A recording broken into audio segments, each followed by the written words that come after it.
Buenos días, nosotros somos el grupo número 2 de la clase de biofísica y vamos a hablar sobre la membrana celular.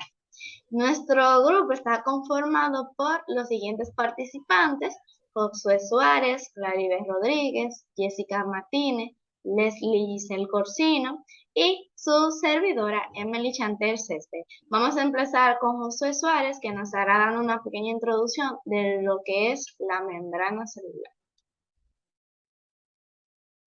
Muy buenos días, como dijo nuestra compañera, yo estaré dando una introducción de lo que es la membrana. Como podemos ver en la imagen, la membrana celular es un sistema lipotrópico, como se denomina soluciones acuosas, moléculas afipáticas. La membrana celular, así como la demás estructura de las células, están conformadas por moléculas pequeñas, al igual que las macromoléculas. Los componentes lipídicos están constituidos por subunidades y la conservación de su estructura actúan como uniones débiles de energía. Su característica, como bien indica y como podemos ver en la imagen, tanto en la mano derecha como en la mano izquierda, sus características están compuestas de una doble capa lipídica, la cual encontramos diversas moléculas proteicas que cumplen funciones diversas. Las dos doble capas lipídicas están formadas por tres tipos de principales lípidos, que son fosfolípidos, glucolípidos y colesterol. Los componentes lipídicos de la membrana son responsables de su elevada resistencia y la capacidad eléctrica. La membrana tiene permeabilidad selectiva, que podemos clasificar de la siguiente manera. La primera es impermeable y la segunda es, como podemos ver en la imagen, semi-impermeable. Y la tercera, como podemos ver en los tres punticos, que está como dividida en la tercera imagen, son permeables. Estaremos pasando a la siguiente persona que nos estará hablando del siguiente tema.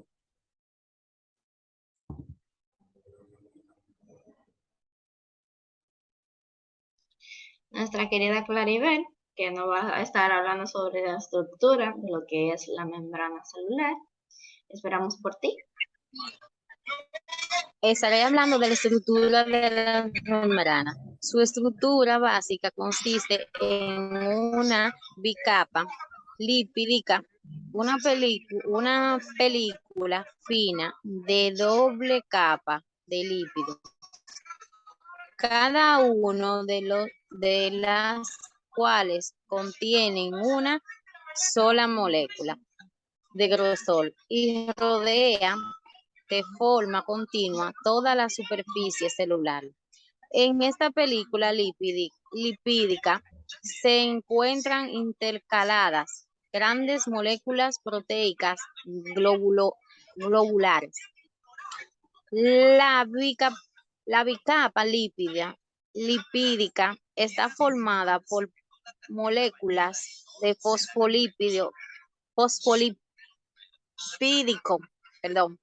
Un extremo de cada molécula de fosfolipídico es hidrófilo, es decir, que es soluble en agua, mientras que el otro es soluble en grasa, es decir, hidrófobo. La siguiente, compañera.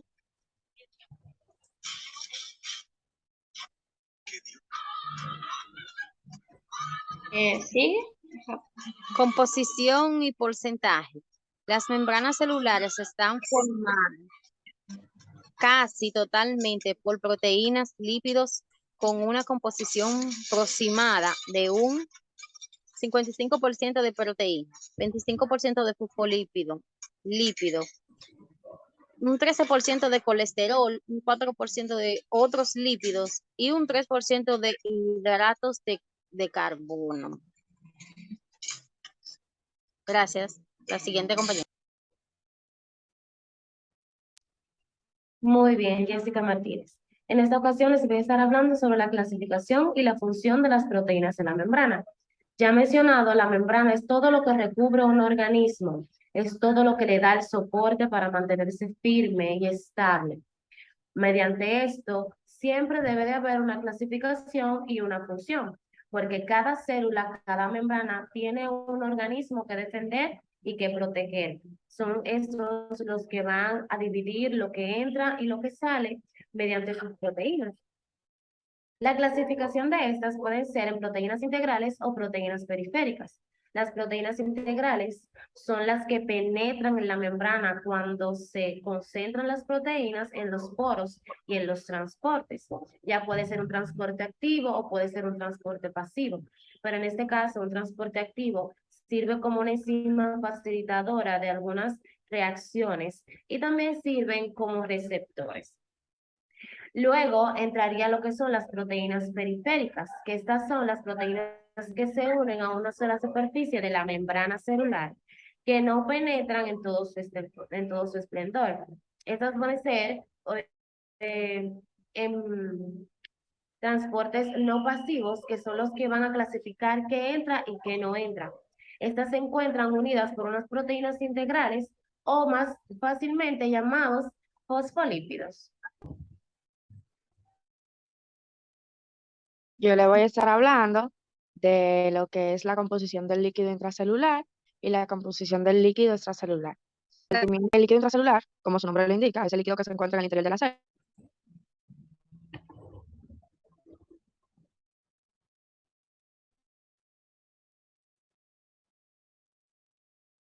Leslie se está cortando. Parece que el internet de Leslie no está muy bueno.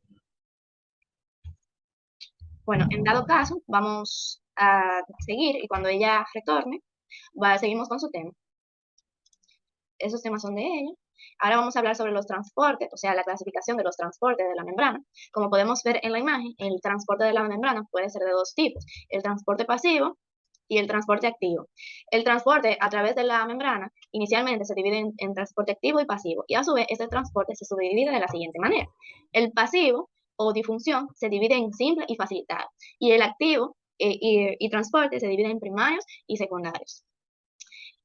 La difusión podemos ver que es el paso del soluto a través de la membrana desde un medio de mayor concentración a un medio de menor concentración. En pocas palabras, este transporte va a favor del gradiente de concentración y quiere decir que no gasta ATP y se le considera transporte pasivo. En la difusión simple pasa que tiene dos rutas de transporte que pueden pasar directamente por el intersticio de la membrana plasmática o puede pasar por los canales acuosos. En la imagen estamos viendo cómo pasa de fluido extracelular a fluido intracelular. En la difusión facilitada podemos ver que esta difusión se utiliza en una proteína que es transportada para que las moléculas puedan pasar por la membrana. Ahí podemos ver en la imagen estas proteínas que están aquí, que son las proteínas periféricas, el colesterol también. Perdón, se me fue el mouse. Podemos ver que la membrana puedan pasar a la membrana, pero de una manera más ligera, no de una manera rápida. Vamos a hablar sobre el transporte activo, que es el paso soluto por la membrana, que va en contra del gradiente de concentración, es decir, de menor a mayor concentración. Como va en contra del gradiente de concentración, sí necesita energía ATP. Este transporte, como dije antes, se divide en dos, activo primario y activo secundario. El activo primario, este tipo de transporte utiliza ATP de manera indirecta, y el secundario es que utiliza el ATP de manera indirecta. Y este transporte se divide en sinporte y antiporte. Una parte que no podemos dejar de mencionar son las diferencias de estos transportes, que por ejemplo la primera es que el transporte pasivo no utiliza energía y el activo sí usa ATP. El transporte pasivo va a favor del gradiente de concentración y el activo va en contra. El transporte pasivo va de mayor a menor concentración y el activo va de menor a mayor concentración. Leslie, ¿puedes seguir con tu parte? Leslie, ¿estás? Sí. Ok, te voy a poner tu parte para que vuelvas a retornar tu tema. Y aquí está. Okay. Yo les estoy hablando de lo que es la composición del líquido extracelular y la composición del líquido intracelular. El líquido intracelular, perdón, como su nombre lo indica, es el líquido que se encuentra en el interior de las células. El ser humano, por ejemplo, el agua contenida en el compartimiento interno de todas las células representa más del 40% del peso corporal de un hombre adulto. El cuerpo de los seres humanos y de otros animales se compone más o menos de un 60% de agua, que está repartido entre lo que podrían considerarse dos compartimientos, el espacio intracelular dentro de las células y el espacio extracelular alrededor y afuera de las células. También tenemos lo que es la composición del líquido extracelular, y tenemos lo que es la composición del líquido extracelular, e incluye todos los constituyentes del cuerpo, ubicados fuera de la célula. Las células del cuerpo deben recibir nutrición desde el ambiente extracelular y liberar sus productos de desecho hacia este último. Además, las diferentes células de un tejido, las células de distintos tejidos dentro de un órgano y de las células de diferentes órganos interactúan entre sí por medio de reguladores químicos secretados hacia el ambiente extracelular. Bueno, esto fue nuestra participación. Discúlpenos por nuestros inconvenientes. Acuérdense que esto es en vivo. Espero que hayan entendido y captado toda la información dada acerca del tema de la membrana celular. Como dije al principio, son puntos básicos, pero muy importantes a la hora de hablar de lo que es la membrana celular. Muchas gracias.